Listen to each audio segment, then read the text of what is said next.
Good morning दोस्तों, स्वागत है आपका आज के मुख्य समाचारों में। जी हां दोस्तों, यहां पर आपको देखने को मिलेंगी आज देश दुनिया की तमाम बड़ी खबरें, मुख्य समाचार, ब्रेकिंग न्यूज अपडेट्स में। तो दोस्तों सबसे पहले चलते हैं आज की पहली बड़ी खबर की ओर। दिल्ली में एक सप्ताह तक बंद रहेंगे स्कूल। 17 नवंबर तक सभी कंस्ट्रक्शन एक्टिविटीज रहेंगी बंद। जी हां दोस्तों, दिल्ली में बढ़ते वायु प्रदूषण की समस्या पर सुप्रीम कोर्ट ने भी कड़ी टिप्पणियां की है। केंद्र सरकार और दिल्ली सरकार को इसका समाधान निकालने के लिए भी सख्त आदेश दे दिए गए हैं। इसके बाद अब दिल्ली के मुख्यमंत्री अरविंद केजरीवाल की ओर से शाम को आपातकालीन मीटिंग बुलाई गई। मीटिंग में सीएम केजरीवाल के अलावा डिप्टी सीएम मनीष सिसोदिया, स्वास्थ्य मंत्री सत्येंद्र जैन, पर्यावरण मंत्री गोपाल राय, चीफ सेक्रेटरी विजय कुमार देव के अलावा अन्य संबंधित वरिष्ठ अधिकारी भी प्रमुख रूप से मौजूद रहे। दोस्तों मीटिंग के दौरान सुप्रीम कोर्ट की ओर से की गई गंभीर टिप्पणियों और उन आदेश निर्देशों पर भी गहन चर्चा की गई, जिसमें वायु प्रदूषण के बढ़ते लेवल को कम करने के लिए कोई ठोस कदम उठाने पर विचार करने को कहा गया था। मीटिंग में उन सभी पहलुओं पर चर्चा की गई जिससे वायु प्रदूषण को कम किया जा सके। मीटिंग में फैसला लिया गया कि सोमवार से एक सप्ताह के लिए सभी सरकारी स्कूल बंद रहेंगे। इसके अलावा दिल्ली में 14 से 17 नवंबर तक कंस्ट्रक्शन एक्टिविटीज पर भी रोक रहेगी। इसके अलावा बैठक में यह भी निर्णय लिए गए हैं कि दिल्ली के सरकारी ऑफिस के कर्मचारी एक सप्ताह के लिए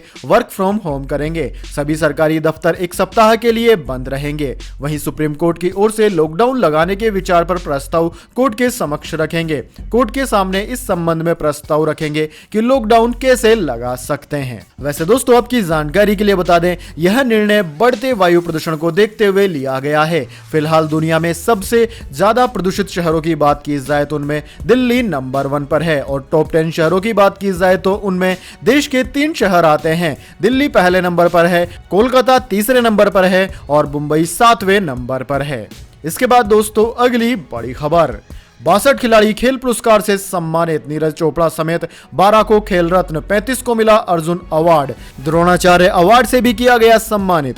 जी हां दोस्तों, राष्ट्रपति रामनाथ कोविंद ने शनिवार को 62 खिलाड़ियों को खेल पुरस्कार से सम्मानित किया। राष्ट्रपति भवन में आयोजित हुए इस समारोह में 12 खिलाड़ियों को खेल रत्न, 35 को अर्जुन और 10 को द्रोणाचार्य अवार्ड से नवाजा गया। अवार्ड की शुरुआत टोक्यो ओलंपिक में गोल्ड मेडल जीतने वाले नीरज चोपड़ा के सम्मान से हुई। खेल रत्न खिलाड़ियों की बात की जाए तो उनमें नीरज चोपड़ा, रवि कुमार पहलवान, लवलीना बोरगोहेन मुक्केबाज, पीआर श्रीजेश, अवनी लखेरा, सुमित अंतिल, प्रमोद भगत, मनीष नरवाल, मिताली राज, सुनील छेत्री, मनप्रीत सिंह को मिले हैं। वहीं दोस्तों इसके अलावा 32 खिलाड़ियों को अर्जुन अवार्ड दिए गए हैं। इसके अलावा कोचिंग देने वाले 10 कोचों को द्रोणाचार्य अवार्ड से भी सम्मानित किया गया है।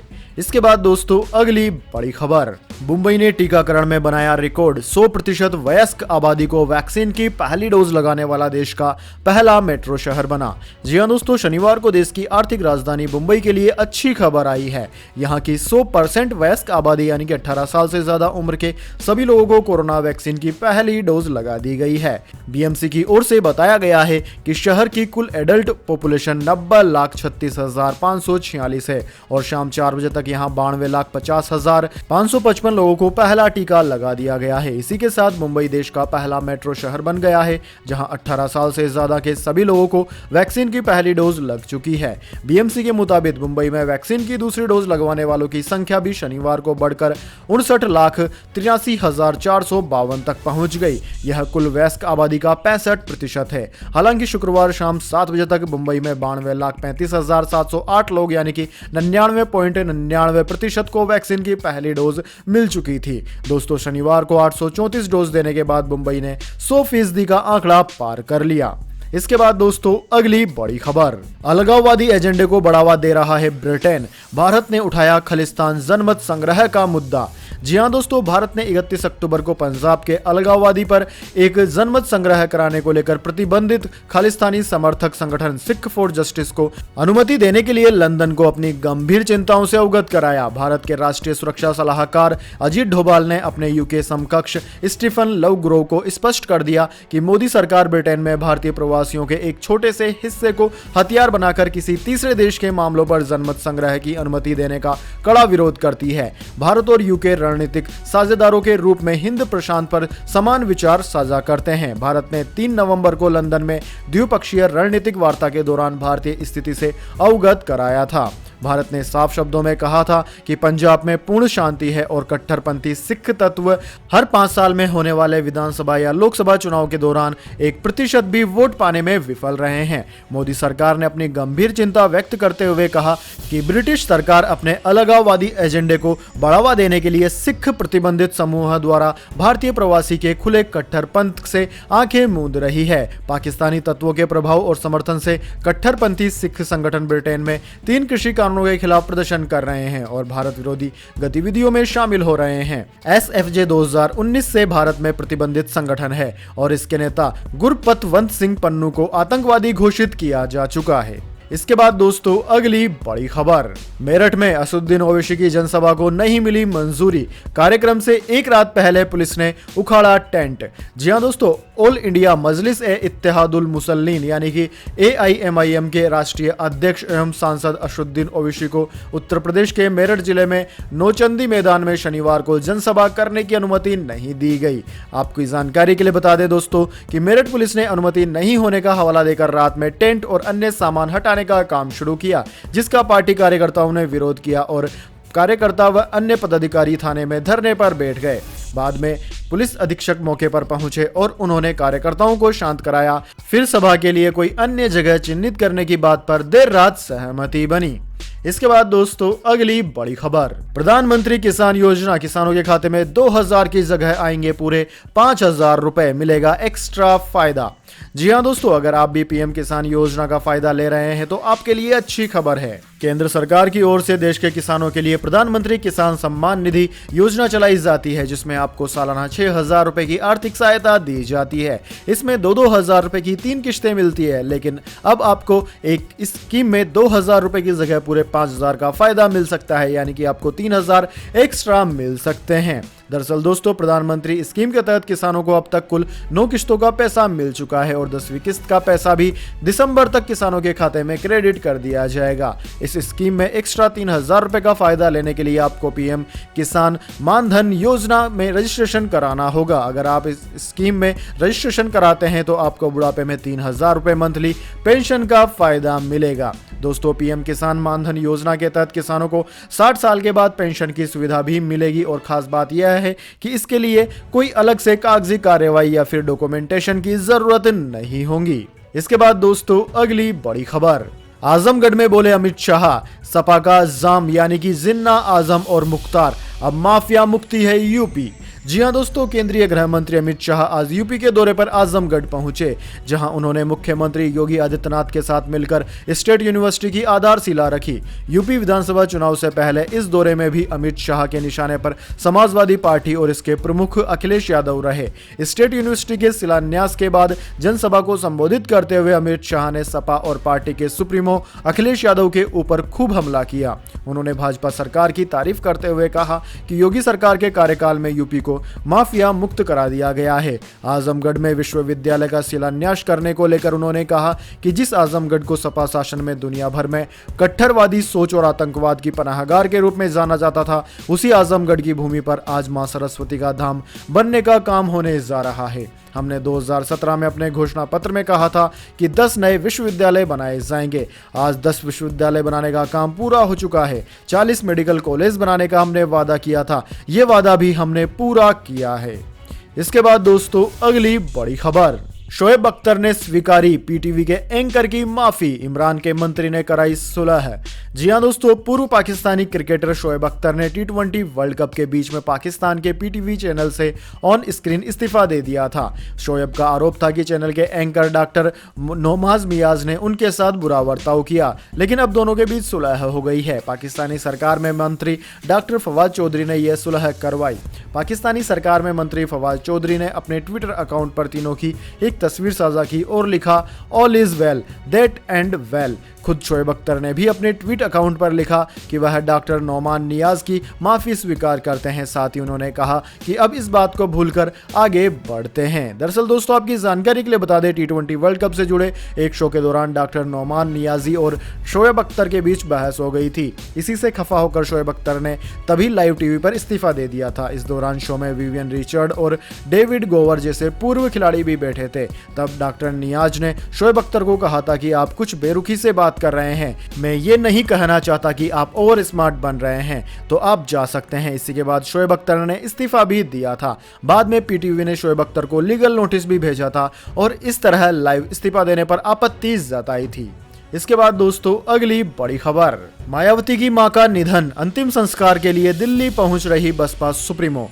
जी हां दोस्तों, बसपा सुप्रीमो मायावती की मां रामरती जी का 92 साल की उम्र में निधन हो गया। बताया जा रहा है कि मायावती खुद दिल्ली के लिए रवाना हो चुकी है। वे वहां पर अपनी मां के अंतिम संस्कार में शामिल होंगी। बसपा नेता शशिश चंद्र मिश्रा ने इस दुखद खबर की जानकारी दी। उन्होंने ट्वीट कर बताया कि मायावती की मां को हार्ट अटैक आया था और उसी वजह से उन्होंने अस्पताल में दम तोड़ दिया। 92 साल की उम्र में वे इस दुनिया को छोड़कर चली गई। अभी के लिए बसपा सुप्रीमो दिल्ली के लिए रवाना हो चुकी है। वे अपनी मां के अंतिम संस्कार में शामिल होने जा रही है। दोस्तों बताया जा रहा है कि परिवार के एकत्रित होने के बाद कल दिल्ली में मायावती की मां का अंतिम संस्कार कर दिया जाएगा। इस दुखद खबर पर बसपा ने एक प्रेस रिलीज भी जारी की है जिसमें बताया गया है कि बसपा सुप्रीमो की मां काफी मिलनसार थी और हमेशा अपने परिवार के करीब रही। वे अपने अंतिम क्षणों में परिवार के साथ ही रही और हमेशा उनके बारे में सोचती रही। लेकिन शनिवार को हृदय गति रुकने से उनका निधन हो गया। वैसे करीब 1 साल पहले मायावती के पिता प्रभु दयाल का भी स्वर्गवास हो चुका है। इसके बाद दोस्तों अगली बड़ी खबर, क्रिप्टो करेंसी बिटकॉइन की कीमत में आई भारी गिरावट।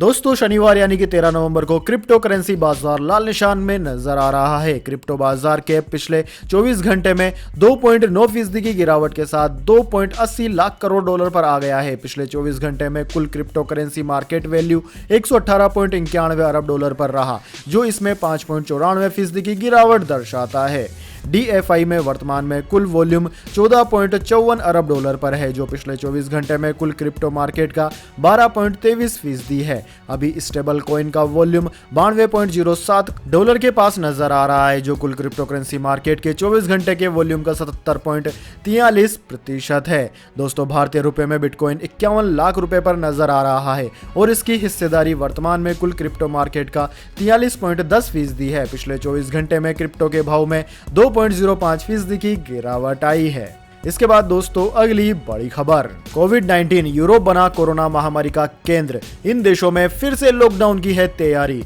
जी हां दोस्तों, आपने बिल्कुल सही सुना, कोरोना महामारी एक बार फिर से पैर पसार रही है और यूरोप इस महामारी का केंद्र बन गया है। यूरोपीय यूनियन के कुछ देशों में कोविड-19 के बढ़ते केसों की वजह से लॉकडाउन की आशंका बढ़ने लगी है। इन देशों में स्थानीय सरकारें क्रिसमस तक फिर से लॉकडाउन लगाने के विकल्प पर विचार कर रही है। साथ ही इस बात पर बहस हो रही है कि क्या सिर्फ अकेले वैक्सीन की मदद से कोरोना वायरस पर काबू पाया जा सकता है।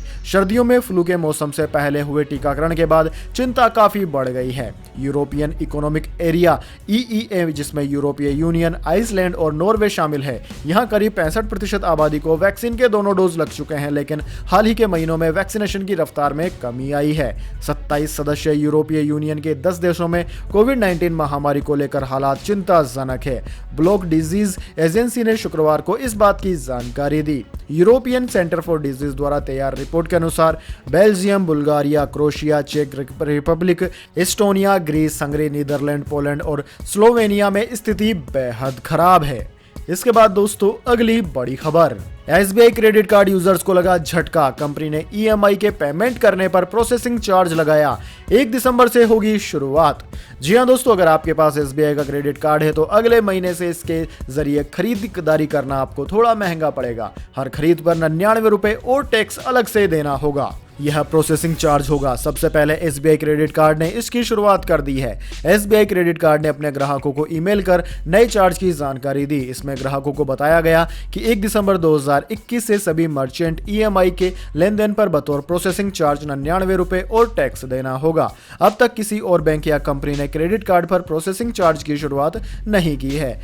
SBI के फैसले के बाद माना जा रहा है कि सभी क्रेडिट कार्ड कंपनियां प्रोसेसिंग फीस की शुरुआत कर सकती है। यह प्रोसेसिंग फीस ब्याज और दूसरे चार्ज के अलावा मिलेंगी।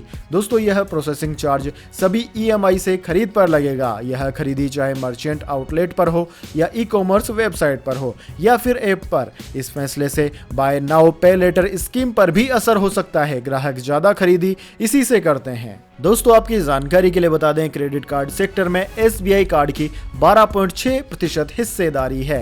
इससे ज्यादा हिस्सेदारी HDFC बैंक की है, जहां जिसकी हिस्सेदारी 15% की है। जबकि ICICI बैंक की बात की जाए तो इसकी हिस्सेदारी 11.7% की है। इसके बाद दोस्तों अगली बड़ी खबर, कांग्रेस में शामिल हो सकते हैं सोनू सूद, नवजोत सिंह सिद्धू कर सकते हैं मुलाकात, मोगा स्थित घर में हलचल बढ़ी, CM चन्नी से भी मिल चुके हैं। जी हां दोस्तों, कोरोना काल में लोगों की मदद करके चर्चा में आए बॉलीवुड स्टार सोनू सूद कांग्रेस में शामिल हो सकते हैं। पंजाब की सियासत में अचानक यह सवाल तेजी से फैल गया है। पंजाब कांग्रेस के चीफ नवजोत सिंह सिद्धू सोनू सूद से मिलने के लिए मोगा पहुंच सकते हैं। सिद्धू के आने की खबर मिलते ही मोगा में सोनू के घर पर हलचल बढ़ गई है। बड़े बड़े प्रशासनिक और पुलिस के अफसर वहां पहुंचे हैं और सुरक्षा के भी कड़े बंदोबस्त किए गए हैं। सोनू सूद शुक्रवार को ही चंडीगढ़ में CM चरणजीत सिंह चन्नी से मिले थे। उनके साथ पंजाब कांग्रेस इंचार्ज हरीश चौधरी भी मौजूद थे। यहां क्या बात हुई इसके बारे में कुछ पता नहीं चल सका। मीटिंग और उसके ब्यौरे को कांग्रेस ने पूरी तरह से गुप्त रखा।